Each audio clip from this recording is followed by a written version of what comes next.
Good morning, dear students. This is Sampat Bhadu, Assistant Professor of English, Government College, Sri Dungargad, Bikaner. Today, we will discuss G.K. Chesterton's essay entitled On the Pleasures of No Longer Being Very Young. Dear students, we generally talk about the displeasures and pains of the old age, but in this essay, G.K. Chesterton tries his level best to prove that the old age is very pleasurable. It's not at all painful, rather, it's pleasure giving. It keeps us happy simply because an old person is more experienced than a young. Through this essay,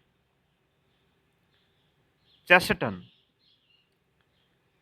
tries to prove through logical allusions or instances that old age is pleasurable or more pleasurable than that of the young age.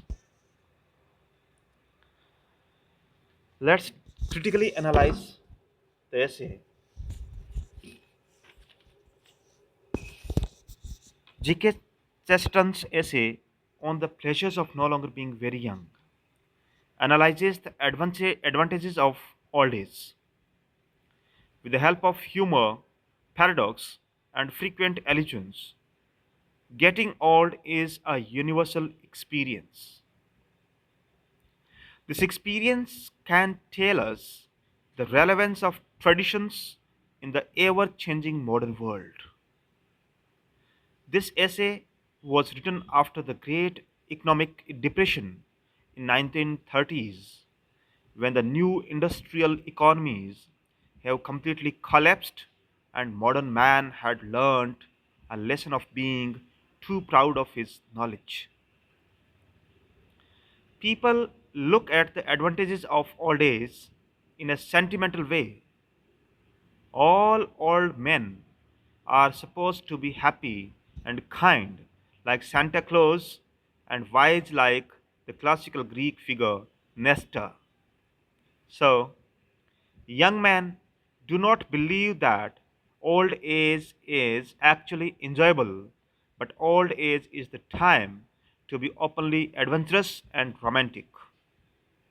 Old people know that they are not aware of many new things, but they are happy in their fool paradise as they can go on bearing new things.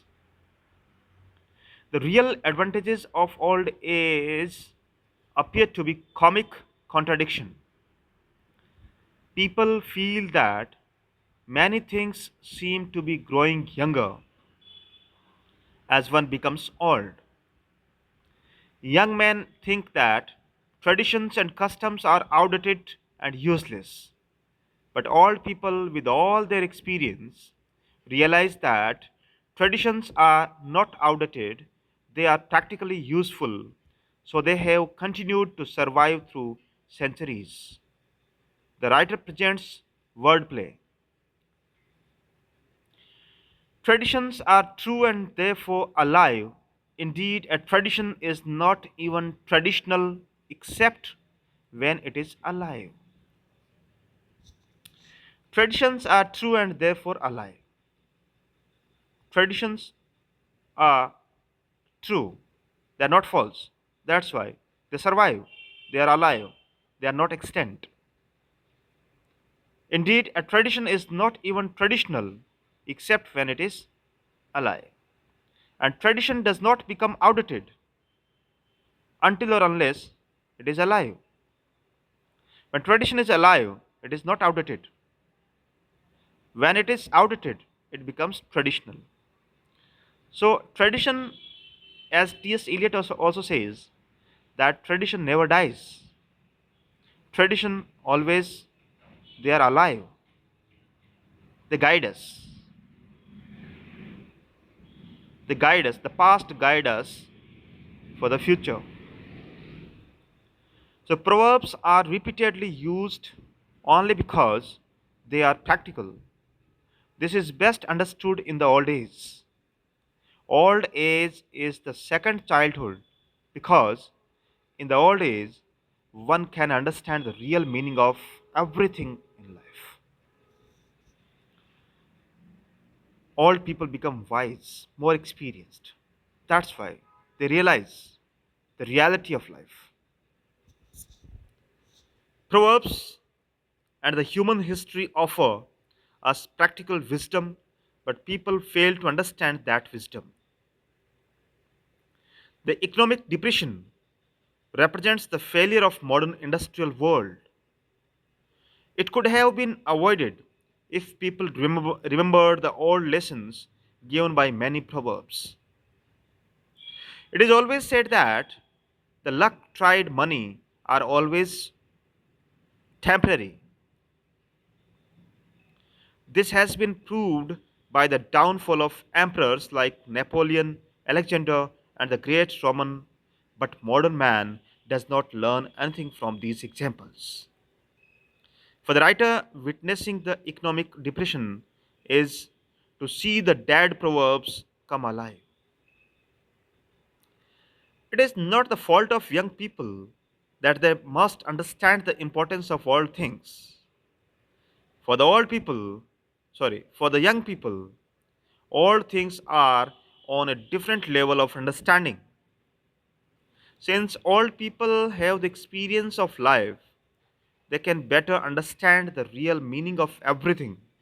It is an irony of life that even as we are dying, the whole world is coming to life. Even as we are dying, the whole world is coming to life. Means we people are growing older, but even then the world is becoming newer simply because the new things take place, new people take birth, and it always appears to be new to the growing people. Another paradox is that it is not the young people who realize the new things or the new world. Young people cannot understand the newness of new things because they have never experienced the old things. All people have the experience of the old things, so they can better understand the difference between the old and the new. The writer gives us an interesting analogy or similarity, a comparison. We cannot feel the rotation of the earth because we have never experienced a situation when the earth did not rotate. If the earth stops its rotation, if the earth stops, its rotation starts moving in the opposite direction. Then only we will understand how it feels when the earth rotates. Old people can also understand if a new thing is really new or a comeback of all things. If someone says that these days people don't go to the church, so the village church would be replaced with a chemical factory. The oldest villager would say that in his childhood, even fewer people went to church. Similarly, young people say that the modern world does not believe in the supernatural. But earlier, no educated villager believed in ghosts, whereas a modern scientist like Sir Oliver Lodge conducts research in parapsychology and paranormal activities. Yes, friends, this essay actually discusses the eternal conflict between the old and the new from a realistic and practical point of view. He presents a practical advantage of getting old. The tone is scholarly, as the writer proves his arguments with classical, biblical, historical, and literary allusions. He points out many funny details of common life. Paradox and word play bring gentle humor to the essay. Finally, this essay can be understood as a defense of the gravity and validity of the old people or the old age. That's all for today and have a nice day. So go through the text, please.